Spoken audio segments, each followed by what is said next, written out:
All right, Pat, I'll start. What's it been like at practice? Just not having many teammates at corner. It seems like you guys have been losing guys left and right this week. That's a good question, man. Like you said, we're definitely a little thin right now at the cornerback position.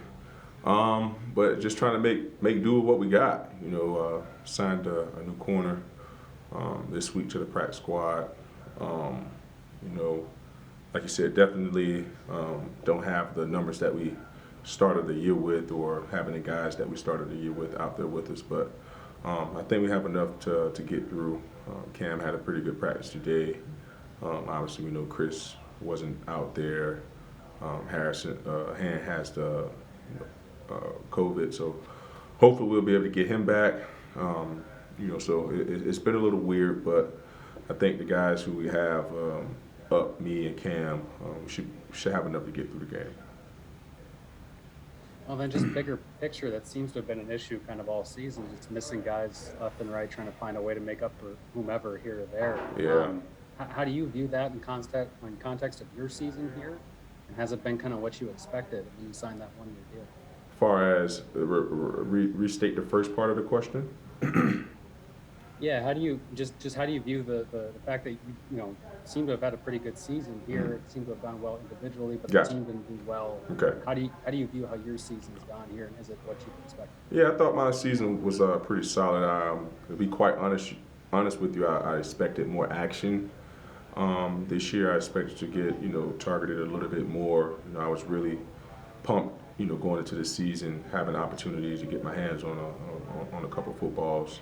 Got one game left, so hopefully I don't end the year on a goose egg. That'd be the first time in my career that's ever happened. But I feel like my coverage has been tight. I feel like my technique has been tight. I feel like I could tackle a little bit better. And that just comes with reps and practicing, at it, on taking the proper angles, breaking down the proper way and things like that. But as far as my technique and my coverage, I thought I covered the best of them. And when I did get opportunities, to make a play on the ball, I did. I didn't have many opportunities to see the ball, get the ball. But that just comes with with my job. Over the last 5 years, I haven't got many targets, averaging about three to two targets a game, and I just have to make the best of those opportunities when they do come my way. So I'm always on top of myself about making sure I maintain focus throughout 60 minutes, because I don't want to have those mental lapses to where I'm getting bored, I'm not getting the action that I expected, and the next day I give up a touchdown or give up a big play. So that's been my motto over the last 5 years, because I kind of see where how my seasons started to trend. One year I think got like 72 targets. The next year it went down to 62 targets. The next year 50 something targets, and like this year I think it was at like 30 something. So don't have many opportunities there. Just have to find a way to make those opportunities count, when they do present themselves. Chris, followed by Don. Hey, Patrick, I hope you're doing well. Doing great. Why do you think the defense just didn't mesh as well as hoped this season? I mean, you guys are 31st in total defense now in the league. Why do you think it just didn't all come together on D this year? No, I really can't, answer that question, off the top of my head. But it could be a number of things, like we talked about, missing Daniil early on, missing Barr early on in the year, me missing 3 games, I think Harrison missed 2 games if I'm not mistaken. So we never really had a consistent lineup.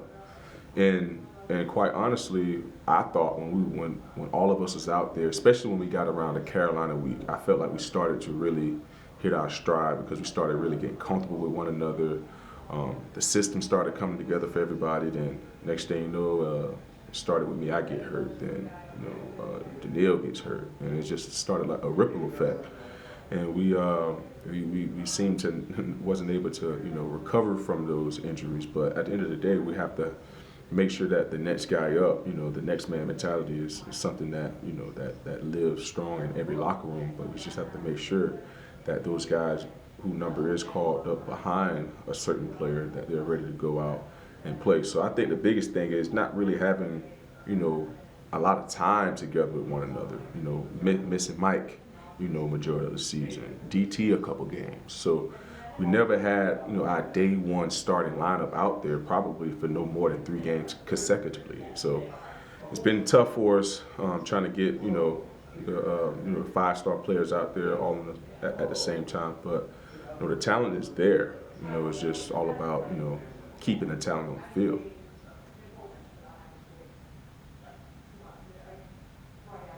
So, Pat, this is kind of a two-part question. So going into Sunday, do you talk with some of the younger guys that have never, been in a position that there's nothing to play for? There's in their always mind, something to play for. I on hate that. I Sunday? hate that term. But Right. go ahead. I'm sorry.